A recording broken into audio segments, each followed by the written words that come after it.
Imagine if we went back in time and gave an NFL team a cheat sheet for the draft, telling them exactly who the best players are in the position they are drafting for the first and second rounds, occasionally giving them a little nudge when it comes to free agency and who they shouldn't let go.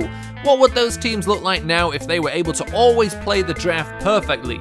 That's what I'm here to try and answer. Starting today with the Lions, we have now reached the playoff teams, and of course playoff teams come with certain expectations about the quality of their team, the quality of their front office, and how well they have drafted over recent years. So I'm interested to see how all of these playoff teams work out. Of course, when we get right to the end where we're getting to the top teams in the NFL, I'm expecting for some of those teams to not really be able to make them much better through perfect drafting, and for some of them I'm expecting to make them pretty much the best possible team you could ever imagine seeing, and I'm very interested to get to those. But today we're here with the Lions, and let's get right into it. Our left tackle will be Taylor Decker, and our left guard in 2015 with the 28th overall pick, the Lions selected Laken Tomlinson, and we're going to have Ali Marpet there, obviously having to move him over from right guard to left guard shouldn't be a problem for him. At center, Travis Swanson, then at right guard, a new signing this free agency, TJ Lang, and then at right tackle in 2012 with the 23rd overall pick, the Lions selected Riley Reif, and that was a not bad pick in all honesty. However, Mitchell Schwartz is a guy they could have taken there instead, and a guy they probably wouldn't let walk in free agency,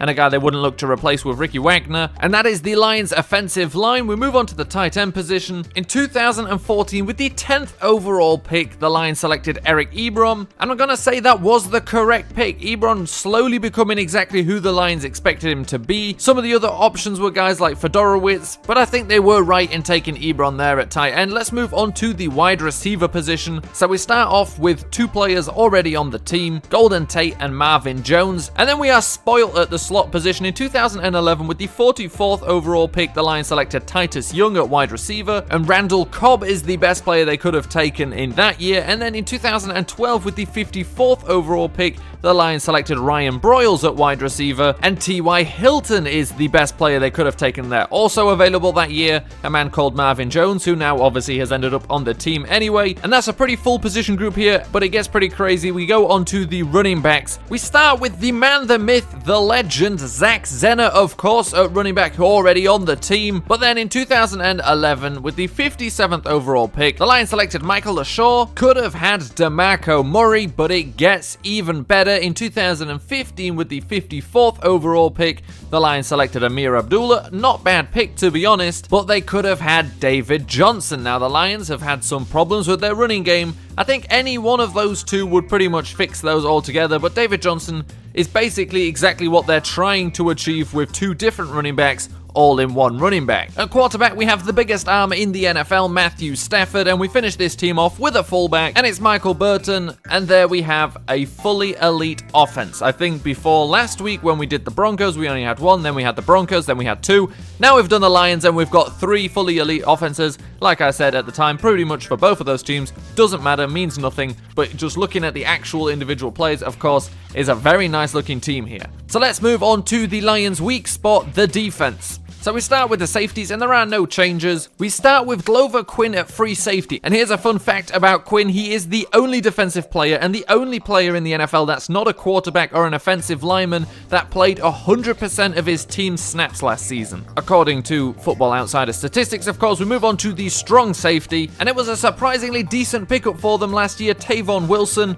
And then we move on to the linebackers, and we're doing a little bit of shifting around, a little bit of recalling. Let's get on with it. We start with our right outside linebacker, and a man who is currently not being re-signed by them, but we're going to argue should be re-signed by them because 2 seasons ago, he wasn't injured, played 16 games and was very good. For the next 2 seasons, however, has been injured. Let's just assume he can get back to that previous form. DeAndre Levy, of course, is the man we are talking about. At middle linebacker, we're going to play Tahir Whitehead. And then at left outside linebacker in 2014, with the 40th overall pick, the Lions selected Super Bowl champion Kyle Van Noy. Telvin Smith was one of the players available there instead. And now let's move down to the cornerback position. And we start in 2013 with the 36th overall selection, Darius Slay at cornerback. There is no discussion, of course, that was the correct pick. We then fill out the rest of the cornerbacks with current players, Diggs and Lawson, and then we move on to the defensive line. And again, we start with a 2013 pick, the 5th overall selection, and the Lions selected Ezekiel Anza. Again, of course, the correct pick. And when you actually look at the defensive end class of 2013,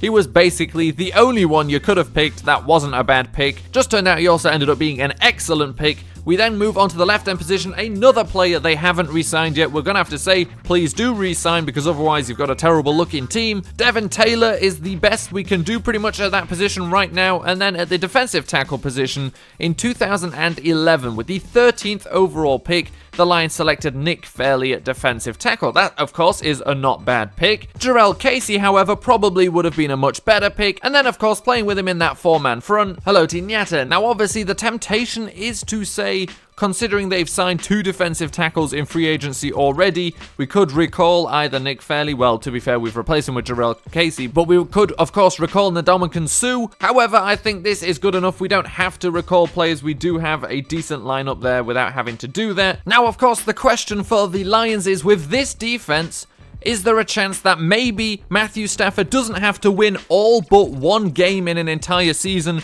with a 4th quarter comeback and a game-winning drive? Now, as entertaining as that is and as impressive as that is by Stafford, I think he'd certainly like a defense like this that could maybe stop that happening quite as often.